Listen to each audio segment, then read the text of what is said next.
On Reebok, I Am What I Am, the cricket talk. The youngest captain ever to lead the South African team, Graeme Smith, is voicing his fundamentals today. The man who led his side to an unforgettable run chase of 434 runs against Australia is here to say that nothing is impossible. Not even beating Australia. Graeme, welcome to the show. The first question that I would like to ask you is, what was the feeling like getting the captaincy at such an early age? Well, I definitely wanted it. I wouldn't have taken it. I mean, it was a huge honour. You know, South African cricket wanted to move forward. They wanted a young guy to take it forward, the Rainbow Nation, build things into the future. And they saw me as that guy, and that was obviously a huge honour and a massive privilege. And yeah, I mean, it was obviously a touch daunting at times, but you know, I always believed in myself. I had some fantastic people around me who made the job a lot easier. You know, experienced players and some good management staff, and yeah, I think now I'm much more comfortable with who I am and the job that I'm facing, and obviously the experience has helped over the 3 years. You're not the kind of a person who would look to seniors for advice, or are you? I think it's important to have a balance. I think it's important as a leader to be able to back your decision and to be able to go with it, but it's also important to be able to communicate with people and to be able to bring the best out of the people around you. You know, it's a team game, cricket, and you know, you can't do it all by yourself. You know, you need your teammates and you need them to be performing well, and I guess that's my job, to bring the best out of them and also to lead them. So yeah, I think I found a good balance within my team environment. You started your career very pompously with 100 against England. Since then, South Africa has been on a downward slope. What do you have to say to that? I disagree with you. I think you know, we've worked our way back up to number 2 in the world in the one-day form of the game. We went 20 games unbeaten last year. We had a fantastic series win against Australia with the 4-3-8 game, which everybody talks about and remembers. And I think in one-day cricket we've had a fantastic run in the last 2 years. You know, we've closed the gap on the number 1 ranking in the world, and it's a year of opportunity for us, obviously, with the Champions Trophy, the World Cup, and the 2020 World Cup. So you know, there's a lot of opportunities that lie ahead for the South African cricket team, and we look forward to those. Indeed. Graeme, you inherited a team that was labelled as chokers. How do you intend to change it?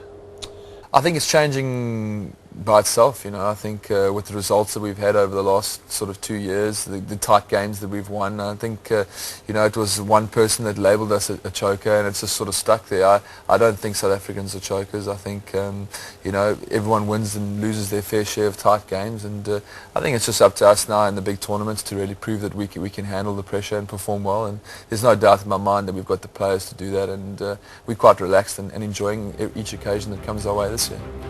South Africa finally got rid of the title chokers on the 12th of March 2006. A game that will be remembered forever was staged on this day. The undeterred Australians posted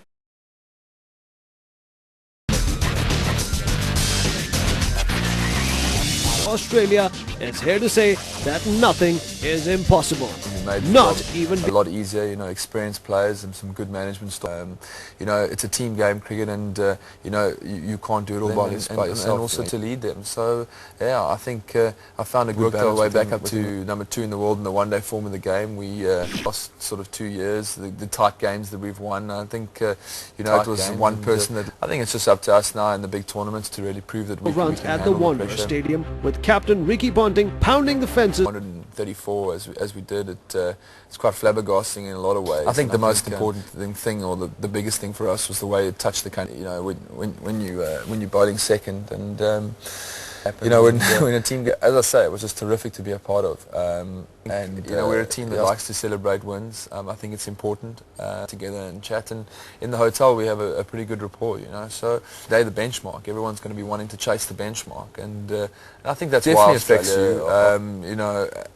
You don't just lose for yourself. The media that comes with it is sometimes tough, but I think in every way we've had success. I mean, last year we went 20 games unbeaten, and I think it's up to the conditions we've played in, which has been fantastic. And obviously now this year it lies ahead, and in particular, so that pressure when you play. I think obviously, bar the history, I think the same competitive nature is involved one of the toughest places to do it. They only really see you on the cricket field, and I think, yes, on the cricket field, strong-willed, and one way that I knew how to do that, and that was to be strong-willed, to go after the family. So that is obviously crucial. Those values that I've received from, even when we're on tour, we try and get together, because obviously we all have our own. I guess in general, to relax, to play a bit of golf, or a bit of success in his job, and I know he's got a very daunting job captaining. So it's kind of difficult to put them up. They're two very different characters from what I can see a little bit. I don't know what it is. But I think India is a place again that we always enjoy playing in. The passion, not many people can experience what you go through here in India. In Pakistan, we've had a fair share about sport, but it just comes to another level here in India. I mean, in South Africa, we are allowed a lot of space. You know, yes, people know, and dealing with that environment can take a bit of time to come to terms with. It's still a well-loved and well-watched sport. You know, I think it's an entertaining, very, very tight games lately. So I think people are enjoying it still, and. Yeah, I mean, I think the way it was set up in terms of was the right way to have it, and have it at the domestic form of the game. I think it's the domestic way about the game. I think it introduces new people to the game around the world. I think in that form, in that facet, I think it's good. And I don't know how the 2020 World Cup obviously is a legend in his own right, and you know, we have guys some new career goals, some things that I would like to achieve again. I've obviously had would love to experience fantastic some more of those and set some more standards. But